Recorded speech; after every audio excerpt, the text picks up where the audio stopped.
Don't allow yourself to be controlled by these 5 things.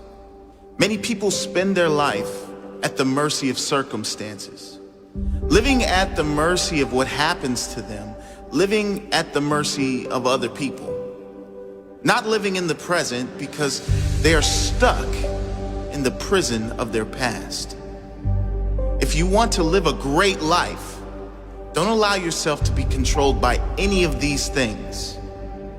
Number 1, your past. Number 2, other people's opinions and judgments. Number 3, limited beliefs you project on yourself.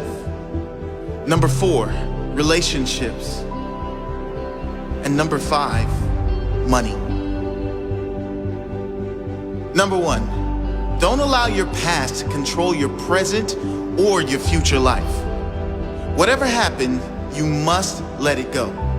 Leave the pain of your past behind so it cannot ruin your future. Leave the darkness of your past behind so it cannot block the light of your bright future. Your past is gone.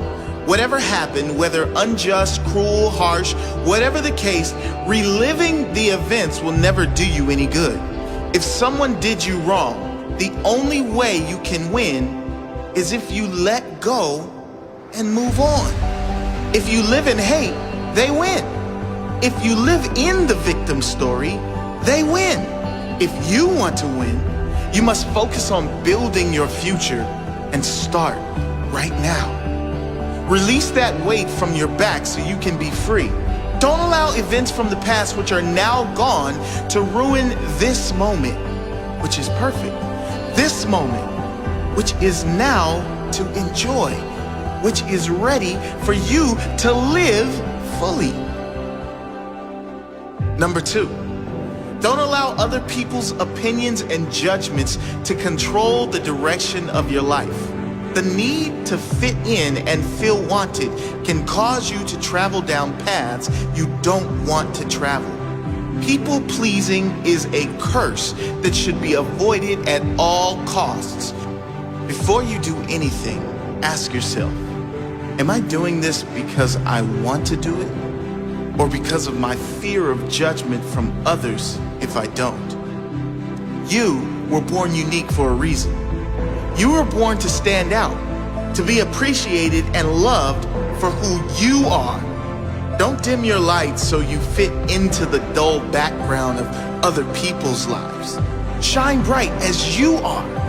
Those who really care for you will see that light and shine with you. Number 3, don't allow your life to be controlled by your own limited beliefs. Now, a warning with this one. These beliefs may be conscious, but more than likely, they're unconscious. They may be unconscious limitations that have been conditioned in you from a young age and throughout your entire life by listening to those around you who never reach for their own dream. Notice your own limited beliefs and tell them to shut up. There is nothing you cannot do, nothing you cannot have, and no one you cannot become if you believe in yourself. If you believe anything is possible, guess what? Anything is possible. When you change your belief from limited to unlimited, your potential is unlimited. Imagine what you could achieve if you lived your life as though anything is possible, as though miracles are a standard requirement of every day.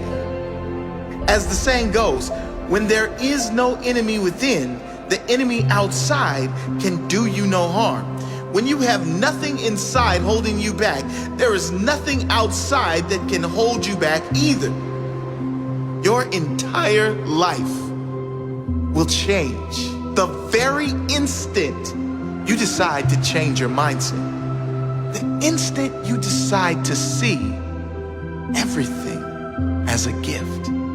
When you decide to see every circumstance and challenge as a blessing rather than a curse, the very instant you become conscious to the fact that everything in it is as it should be.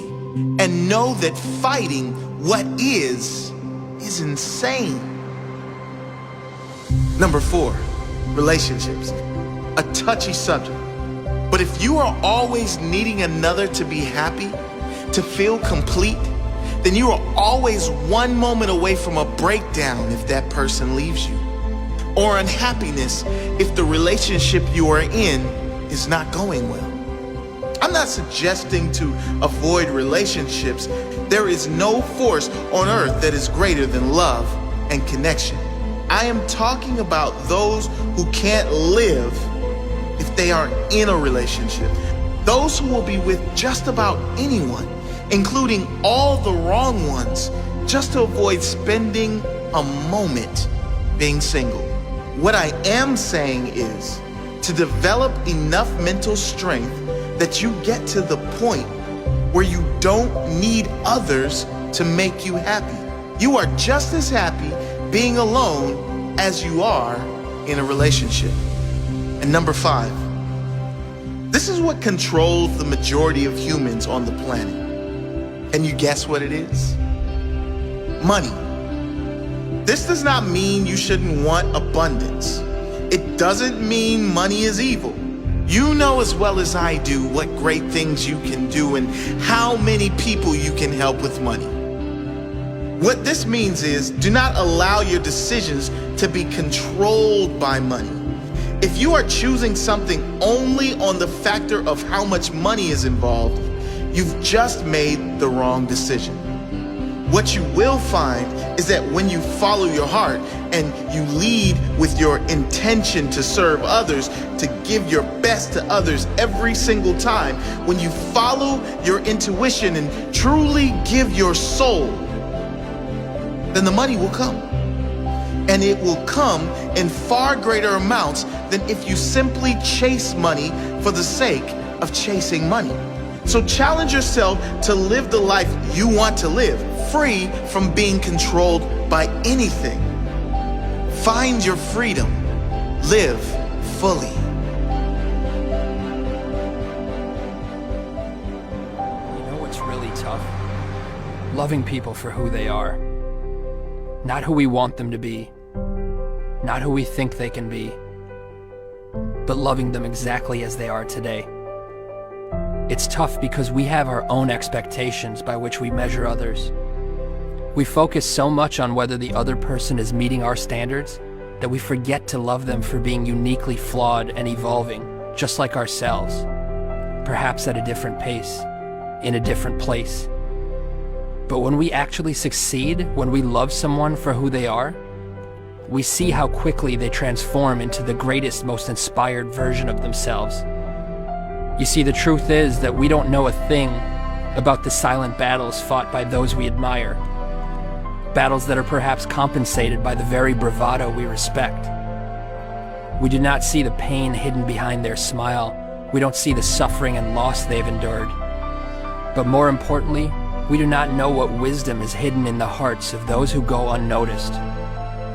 Recognizing this humanizes our role models, flattens our egos, and gives us reason to treat every person with compassion and kindness. The most broken people have taught me more about life than some teachers ever could. They taught me hope. Now, one of my favorite things to do is give that hope to others. To understand their fears and assure them that their dreams are much more powerful than their demons. To dissolve their insecurities and remind them that they don't have to have it all figured out in order to move forward. These things are my favorite, not because I have more to share than anyone else, but because it is so often that I myself need to hear the words I speak. By offering hope to others, I develop hope for myself. See, the reality is that no matter how insightful someone may seem, they are equally clueless. Enlightenment begins here, with the sobering reminder that there are no masters in life, only helpers. So be a helper, inspire someone, empower their soul. Awakening to this journey is the treasure. It is the only treasure. Because cemeteries are not just where we bury those who have passed, but also where we entomb the treasures of our future. Think for a moment of all the untapped wisdom and love. Think of all the books that will never be written, hugs that will never be given, and dreams that will never come to light. In this light, the cemetery is the most valuable place on earth, for it is here where our regrets come to rest. Think of this when that voice in your head says you're not good enough or convinces you to start tomorrow instead of today. Think of this when you're holding a grudge. Think of how fortunate you are to have another day to share your gifts with the world. If for no other reason, think of this, be humbled by this, before you do the things you wish. I assure you, if you think as often as you should, you'll never postpone another day. So think, and spend every ounce of your life in the passionate pursuit of that which moves your soul. Let your treasure be known.